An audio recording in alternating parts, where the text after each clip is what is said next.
आज का जो टॉपिक है हमारा डीसी जनरेटर का टॉपिक है। डीसी जनरेटर में किस बार कौन सा टॉपिक है? ये हमारा कम्यूटेशन का टॉपिक है। एक कम्यूटेशन क्या होती है, किसको बोला जाता है, ये डायग्राम के अकॉर्डिंग समझेंगे हम। सबसे पहले हमें ये पता होना चाहिए कि कम्यूटेशन होता कहाँ पे है। ये जो कम्यूटेटर जो होता है, ठीक है, उसी के बीच में क्या होता है, कम्यूटेशन होता है। कम्यूटेशन से क्या इफेक्ट पड़ता है, क्या क्या लॉसेस होते हैं, वो हम देखेंगे यहाँ पे। अब यहाँ पे सबसे पहले देखो, ये जो चीज है, ये क्या चीज है हमारे पास, सेगमेंट। सेगमेंट किसको बोला जाता है? जो कि हमारे कम्यूटेटर की पत्तियां जो होती है, जो कॉपर की पत्तियां होती हैं, उनको कम्यूटेटर के सेगमेंट बोला जाता है। एक पत्ती लेंगे, दो पत्ती, जैसे हम अलग अलग पत्ती लेते हैं इसकी, ठीक है, तो इनको बोला जाता है कम्यूटेशन, सॉरी सेगमेंट, इनको बोला जाता है सेगमेंट। तो सेगमेंट यहाँ पे आपको शो किए गए हैं डायग्राम में। अब यहाँ पे क्या है, ये जो है कार्बन ब्रश, ये हमारा क्या है, कार्बन ब्रश शो किया गया है। ये कार्बन ब्रश हमारा यहाँ पे लगा हुआ है। ये किसके साथ जुड़ा हुआ है? ये हमारा कम्यूटेटर के साथ जुड़ा हुआ है। ये डायग्राम के अकॉर्डिंग हम समझेंगे कि अब यहाँ पे ये जो है हमारी, ये जो देख रहे हो, ये हमारी आर्मेचर कॉइल है। कौन सी कॉइल? आर्मेचर कॉइल है। यहाँ पे आर्मेचर कॉइल आपको पता है कि जो कि कम्यूटेटर की जो राइजर होता है, कम्यूटेटर का उठा हुआ जो भाग होता है, जिसके साथ सारी की सारी जो आर्मेचर कॉइल होती है उसके साथ अटैच होती है। तो वहां पे क्या है, राइजर के साथ आर्मेचर की सारी कॉइलें अटैच होती हैं, और वो राइजर किसके साथ जुड़ा होता है? कम्यूटेटर के साथ जुड़ा होता है, इसके साथ, ठीक है। ये कम्यूटेटर के सेगमेंट की बात की जा रही है। अब यहाँ पे हम ये समझते हैं कि यहाँ पे कम्यूटेशन क्या होता है। अब यहाँ पे करंट, हमारी जो डेफिनेशन है, डेफिनेशन क्या बोलती है? कम्यूटेशन क्या होता है? कम्यूटेशन क्या होता है? जब दो से अधिक ब्रश क्या हो, सेगमेंट को छूता हो, ठीक है, दो से अधिक ब्रश क्या करता है, सेगमेंट को छूता है, और उसकी करंट की डायरेक्शन चेंज होती है, तो उसको क्या बोला जाता है? कम्यूटेशन, ठीक है। ये इसकी डेफिनेशन है। फिर से बता देता हूं। अब यहाँ पे पहले हम इसको समझते हैं। अब यहाँ पे देखो, ये जो है हमारा यहाँ पे इस तरीके से कम्यूटेट जो सेगमेंट जो होते हैं, इस तरीके से सेगमेंट है। अब कार्बन ब्रश जो काम करता है, आपको पता होना चाहिए, जो कार्बन ब्रश काम करता है, इस तरीके से सेगमेंट लगे हुए हैं, इसके बीच ये क्या लगा हुआ है, ये क्या हमारा इंडिकेशन क्या कर रहा है, ये जो हमारा इंसुलेटर डाला गया है पत्तियों के बीच में। जैसे यहाँ पे आप देख रहे हो, इसके बीच में हल्की हल्की लाइनें दिख रही होंगी आपको, तो ये इसके बीच में इंसुलेटर डाला गया है। तो इंसुलेटर क्या काम करता है कि ये क्या करता है, एक सप्लाई को दूसरी सब जगह नहीं भेजता है, जिससे हमारी क्या होती है, डीसी सप्लाई प्रोवाइड होती है। समझ गए? पॉजिटिव को पॉजिटिव की साइड, नेगेटिव को नेगेटिव साइड ही रहने देता है, इसलिए इंसुलेटर लगाया जाता है। मतलब कि इसको जो हमारा स्लिप रिंग को बना के ही कट करके, स्लिप रिंग को कट करके ही बनता है ये हमारा स्लिप रिंग, जिसका नाम होता है कम्यूटेटर। कम्यूटेटर का दूसरा नाम होता है स्लिप रिंग। समझ गए इतना? अब यहाँ पे क्या है, ये जो है हमारा ब्रश है। यहाँ पे ब्रश कैसे काम करता है, सेगमेंटों के ऊपर ब्रश कैसे काम करता है? जैसे मान के चलो, ये हमारे पास 4 सेगमेंट है। अब सबसे पहले नंबर 1 पे जुड़ेगा कार्बन ब्रश, जैसे नंबर 1 पे सेगमेंट पे जुड़ा, उसके बाद ये क्या करेगा, ये 2 सेगमेंटों को जोड़ेगा आपस में, फिर एक जोड़ेगा, फिर 2 जोड़ेगा, फिर एक जोड़ेगा, फिर 2 जोड़ेगा, ठीक है। ये जो कार्बन ब्रश जो करता है, ये स्लिप करता हुआ जाता है। जैसे आप देखोगे, ये हमारे पास जैसे कार्बन ब्रश है, ये कार्बन ब्रश क्या करते हैं, इस तरीके से जुड़े हुए हैं कम्यूटेटर के ऊपर, इस तरीके से जुड़े हुए हैं। अब ये क्या कर रहा है, आर्मेचर रोटेट कर रहा है, ये क्या कर रहा है, अपनी दिशा में घूम रहा है ये। अब यहाँ पे क्या है, इसके साथ जब अटैच होंगे कार्बन ब्रश क्या है, कांस्टेंट है, मतलब कि रुके हुए हैं, स्थिर है, ये अपनी जगह से मूव नहीं करेंगे, ठीक है। मूव कौन करेगा? हमारा आर्मेचर। जैसे ही हम क्या करेंगे, इस आर्मेचर को घुमाते हैं, तो ये क्या होता है, स्लिप करता हुआ, आर्मेचर हमारा स्लिप करता हुआ कार्बन ब्रश को लगातार continue, carbon brush commutator segment के साथ जुड़े रहते हैं। समझ गए इतना बात? तो ये स्लिप करते हुए कार्बन ब्रश इसके साथ काम करते हैं। एग्जाम्पल जैसे कि मान के चलो, ये काम कैसे कर रहे हैं। अब यहाँ पे देखो डायग्राम के अकॉर्डिंग, यहाँ पे एक कार्बन ब्रश है, मान के चलो सबसे पहले नंबर 1 यहाँ पे नंबर 1 पे है, ये सेगमेंट नंबर 1 पे है।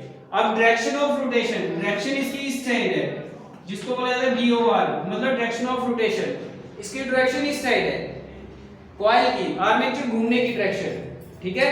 अब जैसे ही आर्मेचर इस साइड घूमेगा, तो कार्बन ब्रश इस साइड आने की पोजीशन में रहेगा। समझ रहे बात? अब यहाँ पे ये जैसे नंबर 1 पे जुड़ा, उसके बाद ये क्या करेगा, ये अपना जैसे ये कार्बन ब्रश इस तरीके से जुड़ा, ठीक है, नंबर 1 पे, अब क्या करेगा, ये इस तरीके से इस पोजीशन पे आ जाएगा, उसके बाद क्या करेगा, ये फिर पूरी पोजीशन पे आ जाएगा, फिर उसके बाद हाफ पोजीशन पे आ जाएगा, इस तरीके से। समझ आ रही बात? समझ आ रही कि नहीं आ रही है? आ रही है बात समझ? ये यहाँ पे इस तरीके से मतलब कि कंटिन्यूअस तरीके से चलता रहता है। अब ये इनकी जैम्प नहीं करता है ये कभी भी। कार्बन ब्रश है, जैसे यहाँ पे है तो इस तरीके से नहीं यहाँ पे आ जाएंगे, उछल के यहाँ पे आ जाएंगे, ये कभी भी ऐसे नहीं करता है। ये घर्षण की प्रक्रिया में चलता रहता है, कंटिन्यू चलता रहता है। अब यहाँ पे देखो, यहाँ पे जैसे हमारी आर्मेचर में क्या बनती है, ईएमएफ पैदा होती है। हमने प्रिंसिपल पढ़ा हुआ है, डीसी जनरेटर का प्रिंसिपल पढ़ा हुआ है, जो फ्राइडे के अकॉर्डिंग काम करता है। अब फ्राइडे के अकॉर्डिंग उसने क्या किया, ईएमएफ पैदा कर दी, आर्मेचर ने ईएमएफ पैदा कर दी, ठीक है। ईएमएफ पैदा करके तो ये जो ईएमएफ कॉइलों में आना शुरू होगी, कॉइलों में पैदा हुई। अब ये ईएमएफ आगे किस में जाएगी, हमारे कम्यूटेटर में जाएगी। कम्यूटेटर क्या करेंगे, एसी को डीसी में कन्वर्ट करेंगे, उसके बाद कार्बन ब्रश से क्या करेगा, कार्बन ब्रश के काम करेगा, ईएमएफ को इकट्ठा करेगा, इकट्ठा करके इसको क्या करता है, बाहर निकालता है, एकत्रित करने का काम करता है कार्बन ब्रश। अब यहाँ पे जैसे मान के चलो ये आर्मेचर कॉइल है, अब ये जो कम्यूटेटर जो है ये बिल्कुल गोल आकार पे है, पर हमने डायग्राम में इसको खोल के रखा हुआ है। जैसे ये गोल आकार में है, अब इसको खोल के रख देता हूं, इस तरीके से लंबा बनेगा, ठीक है, वो डायग्राम में। अब ये कॉइल, ये वाली कॉइल और ये वाली कॉइल आपस में जुड़ी हुई है, समझ रहे हो। अब यहाँ पे सेगमेंट 1 हमने ये माना हुआ है, सेगमेंट नंबर 2 ये माना हुआ है। अब यहाँ पे देखो कॉइल में करंट कैसे कैसे पास होती है। जैसे मान के चलो यहाँ से करंट आना शुरू हुई, ईएमएफ आना शुरू हुई। अब ये क्या करती है, यहाँ पे इसको कोई भी रास्ता नहीं मिलता है आगे जाने के लिए। कार्बन ब्रश का काम तो यही है, एकत्रित करना, ईएमएफ को इकट्ठा करना, एकत्रित करना। तो यहाँ पे कार्बन ब्रश होता तो करंट यहाँ से बाहर निकलती। अब यहाँ पे हमारा कार्बन ब्रश इस पोजीशन पे है, तो कहाँ जाएगी ये ईएमएफ, ये आगे चली जाएगी इस तरीके से, ए कॉइल में से होती हुई फिर बी कॉइल में होती हुई और यहाँ से सी कॉइल से आती हुई यहाँ पे हमारी कार्बन ब्रश से करंट इन होता है। समझ आ रही बात? इस तरीके से आपका आउट हो गया करंट हमारा, समझ गए। तो यहाँ पे देखो ये बी कॉइल और सी कॉइल से हमारा करंट अंदर की ओर आ रहा है, कार्बन ब्रश की ओर आ रहा है। इस कंडीशन में हमारा जो कार्बन ब्रश है ये पूरे एक सेगमेंट पे जुड़ा हुआ है, एक सेगमेंट पे जुड़ा हुआ है। अब दूसरी कंडीशन में चलते हैं हम यहाँ पे। अब यहाँ पे कार्बन ब्रश देखो, कार्बन ब्रश कहाँ पे जुड़ा हुआ है, कार्बन ब्रश हमारी दो पोजीशन पे जुड़ा हुआ है, सेगमेंट 1 पे जुड़ा हुआ है, सेगमेंट 2 पे जुड़ा हुआ है। अब करंट, अब यहाँ पे क्या करता है, जैसे ही करंट यहाँ से फिर से वैसे ही ईएमएफ पैदा हुई वो वहां पे आई। अब यहाँ पे कॉइल कौन सी काम कर रही है, 3 कॉइलें हमारे पास ए बी सी, 3 कॉइलें हैं। अब यहाँ पे देखो एक कॉइल में से करंट आ रहा है, जैसे यहाँ से आएगा करंट, यहाँ से इसके अंदर एक कॉइल से अंदर चला जाएगा कार्बन ब्रश में, समझ गए बात। उसी तरीके से यहाँ से करंट हमारा सी सिरे से आ रहा है, यहाँ से अंदर चला जाएगा। अब यहाँ पे ये जो बी कॉइल है, ये बी कॉइल में करंट इंड्यूस नहीं हो रहा है, समझिए, क्योंकि ये क्या, इसको करंट को क्या होता है, छोटे से छोटा रास्ता चाहिए। अब इसको अगर ये जाता, यहाँ से जाता, यहाँ से जाता, फिर आगे निकल जाता है ये करंट, इसको क्या मिल रहा है, आगे जाने का रास्ता मिल रहा है, कार्बन ब्रश से जाने का रास्ता मिल रहा है, कंटिन्यू मिल रहा है। अगर कार्बन ब्रश यहाँ पे होता तो यहाँ से निकल जाता, समझ रहे बात। इसको आगे सर्किट मिल रहा है, छोटा रास्ता मिल रहा है, तो हमारा यहाँ से कार्बन ब्रश से यहाँ से कॉइल से होता हुआ करंट सीधा S1 से और S2 से ये हमारा सेगमेंट से बाहर निकल जाता है। अब यहाँ पे इस टाइम जो बी कॉइल है इसमें कोई भी करंट इंड्यूस नहीं हो रहा है, समझ रहे। तो इस दिशा में क्या हो रही है, करंट की डायरेक्शन चेंज हो रही है। यहाँ पे करंट अलग अलग, अब ए कॉइल से आ रहा है, बी कॉइल से आ रहा है, इसी को बोला जाता है कम्यूटेशन। अब यहाँ पे डेफिनेशन क्या है, जब 2 या 2 से अधिक, ये 2 के साथ जुड़ा हुआ है कार्बन ब्रश, जब कार्बन ब्रश 2 या 2 से अधिक सेगमेंटों के साथ जुड़ा हो और वहां पे क्या हो, यहाँ पे करंट की दिशा चेंज हो जाती है, डायरेक्शन चेंज होती है, तो वहां पे क्या होता है, ये हमारा कम्यूटेशन प्रभाव पड़ता है। अब कम्यूटेशन क्या होता है, कम्यूटेशन से क्या होता है, इतना तो लग गया पता, कम्यूटेशन है। यहाँ पे डेफिनेशन भी लिखी हुई है, जनरेटर में जब एक ब्रश, डेफिनेशन याद रखना, जनरेटर में जब एक ब्रश 2 सेगमेंटों स्पर्श करता है तो उस सेगमेंटों से जुड़ी कॉइलें शॉर्ट सर्किट हो जाती हैं। समझ गए? अब यहाँ पे ये जो कॉइल है, ये कॉइल क्या हो गई हमारी शॉर्ट सर्किट। समझ गए? इसमें कोई भी करंट नहीं जा रहा है, मतलब कि बी कॉइल हमारी इस कंडीशन में शॉर्ट सर्किट हो चुकी है। शॉर्ट सर्किट हो जाती है।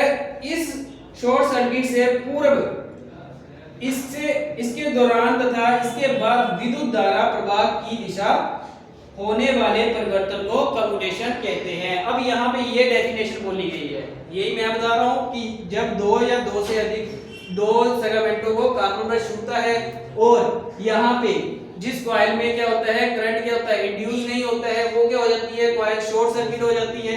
अब शॉर्ट सर्किट होने के कारण क्या होता है, ये करंट क्या होता है, ठीक है। अब यहाँ पे करंट दिशा चेंज करता है, यहाँ पे डायरेक्शन चेंज हुई इसकी, यहाँ से ए कॉइल से और बी कॉइल से निकल रहा है, सी कॉइल से निकल रहा है ये और बाहर निकल रहा है, ठीक है। अब यहाँ पे इफेक्ट क्या पड़ता है इससे, अब इससे क्या होता है, इफेक्ट क्या पड़ता है, नंबर 3 पे देखेंगे डायग्राम में। इसमें क्या होता है कि स्पार्किंग होना शुरू हो जाती है। जैसे आपने देखा होगा आर्मेचर घूमता है तो स्पार्क करता हुआ जाता है, तो स्पार्क करता होता जाता है। ऐसे नहीं होता कभी भी कि मतलब कि जैसे कोई गाड़ी जा रही है, जैसे यहाँ पे गाड़ी कोई जा रही है, इस तरीके से कोई गाड़ी जा रही है। अब यहाँ पे क्या है, चेन लटकी हुई है, इसके साथ चेन लटकी हुई है, तो ये जो है इस तरीके से आगे की तरफ पुश नहीं करेगी, ये कहाँ जाएगी, पीछे की तरफ पुश करेगी और चिंगारी निकाल दी जाएगी। समझ रहे हो? इसी तरीके से यहाँ पे अब ये जो कार्बन ब्रश है ये आगे की तरफ जा रहा है, पीछे की तरफ नहीं जा रहा है। समझ रहे हो? अब यहाँ पे कम्यूटेटर है, कम्यूटेटर गोल रोटेट कर रहा है, समझ रहे हैं, कम्यूटेटर गोल रोटेट कर रहा है और ये कार्बन ब्रश जो है आगे की ओर जा रहा है। तो इस कारण यहाँ पे देखो करंट फिर से इस तरीके से इन हुआ, ठीक है। अब यहाँ पे कार्बन ब्रश किसने, सेगमेंट 1 पे है, एक पोजीशन पे है, प्रॉपर पोजीशन पे है, एक सेगमेंट पे जुड़ा हुआ है। अब करंट जो जा रहा है ए कॉइल से और बी कॉइल से, मतलब इन हो रहा है, आगे आउट कार्बन ब्रश से आउट हो रहा है। समझ आ रही बात? इतना समझ आ गया? अब यहाँ पे देखो, अब यहाँ पे जैसे ही सी से करंट आता है, ठीक है, इस कॉइल से, अब यहाँ पे ये जो कार्बन ब्रश है इसकी पोजीशन इसके नजदीक है, ठीक है। इसको लग रहा है कि ये जो कॉइल है करंट जाने का रास्ता है कि यहाँ से भी ढूंढने की कोशिश करेगा। समझ गए? इसके पास है ये। अब इसके पास होने के कारण क्या हो रहा है, यहाँ से ये क्या होती है, स्पार्किंग होना शुरू हो जाती है। इस कम्यूटेटर के पास इस तरीके से स्पार्किंग होना शुरू हो जाती है। ये जो करंट है आगे से तो जाएगा, इसको लगता है कि आसान रास्ता ये है, जब आगे देखता है तो आगे कुछ भी इसको सर्किट नहीं मिलता है, तो यहाँ पे सर्किट ना मिलने के कारण क्या होता है, यहाँ पे एक स्पार्किंग पैदा करना शुरू कर देता है। जैसे ये आगे जाएगा स्पार्किंग होता है, ये म्यू सेकंड में होता है, काम क्या होता है, म्यू सेकंड में होता है, मतलब कि बिल्कुल कम सेकंड में काम करता है ये। अब ये कंटिन्यू घूमता है तो म्यू सेकंड में काम करता जाएगा, ये जल्दी जल्दी काम करेगा। तो इस तरीके से आपको हर पोजीशन पे क्या मिलती जाएगी, एक स्पार्किंग मिलती जाएगी, हर पोजीशन पे एक स्पार्किंग मिलती जाएगी। तो ये किस कारण होता है, कम्यूटेशन के कारण। समझ गए कम्यूटेशन क्या है? यहाँ पे हमने पढ़ा कम एक दो सेगमेंटों के ऊपर जब कार्बन ब्रश होगा, ठीक है, तब कम्यूटेशन होती है हमारी।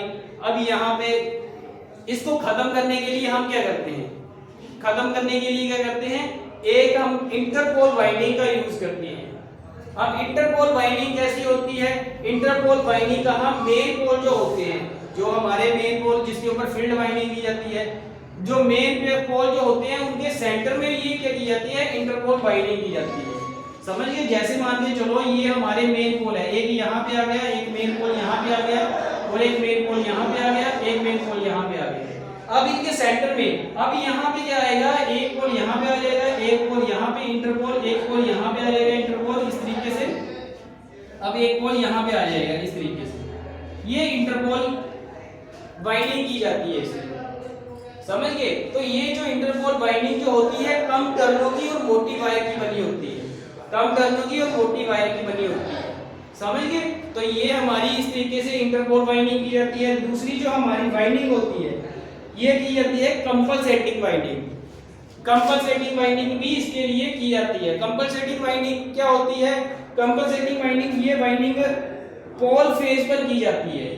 ये जो हमारे पोल होते हैं, मैग्नेटिक पोल जो होते हैं उसके ऊपर की जाती है कंपनसेटिंग वाइंडिंग। ठीक है। तो कंपनसेटिंग बाइंडिंग से क्या होता है, एक तो कम्यूटेशन खत्म होता है, दूसरा आर्मेचर रिएक्शन भी इससे कम होता है, कम्यूटेशन के कारण आर्मेचर रिएक्शन और ये हमारा कम्यूटेशन खत्म होती है। समझा गई बात। तो इस तरीके से ये काम करते हैं, कम्यूटेशन जो होता है डीसी जनरेटर में कम्यूटेशन जो बनती है इस तरीके से ये काम करती है। लग गया बताइए।